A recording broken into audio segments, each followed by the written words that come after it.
So, good evening, friends. I am an Israeli-American rabbi, founder of the Rab Shul community here in New York City. I'm very proud and very honored to be with you tonight with colleagues and friends, Israelis for Harris.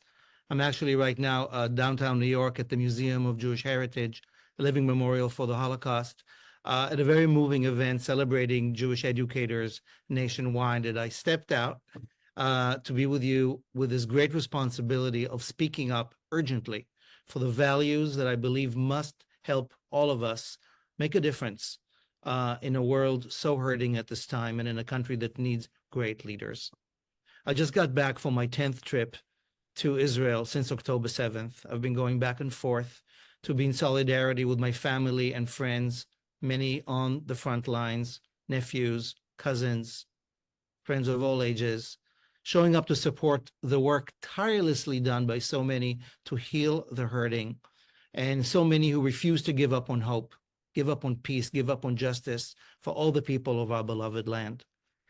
Back and forth as I travel, and it's been a jet lag on many proportions, I keep hearing people telling me again and again, all ages, all backgrounds, the guys I was in the IDF with, my 94-year-old mother, my kids here in New York, what would it look like to have leaders who care? What would it look like at this time and in the future to have leaders who show up from the heart, who love Israel and believe in the Jewish story of survival, who really care that there is a future that honors humanity, that celebrates courage, that walks the talk and charts a new path of dignity, democracy, and decency for all. It's coming from the hurt, and it's coming with a lot of hope. And so I know a leader who I believe in, who I think can help us chart that path.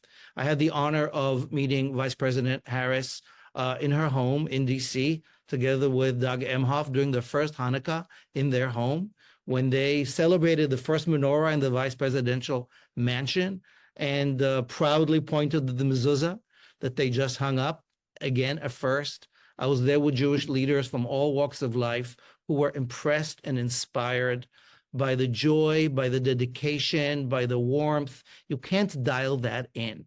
You know what it's like when someone like Kamala is there with Doug to show what a Jewish home is, new, different, and exactly what we need, coming from love and with a vision of real care.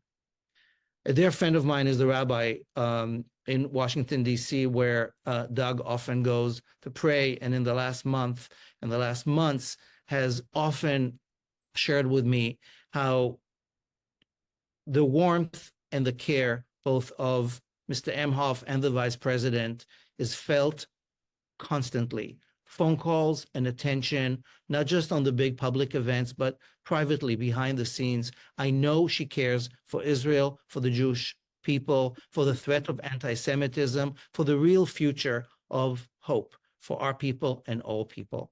So the past has shown us, this past year has shown us what dedication looks like, what standing by the values looks like, what supporting Israel looks like. I, as an Israeli American, as a father, as a rabbi, have no doubt that at times of crisis and at times of hopeful tranquility, this is the leader that will move us forward. She's motivated by moral values, by tikkun olam, by changing the world for better. She's done that. She's doing that. She will be doing that.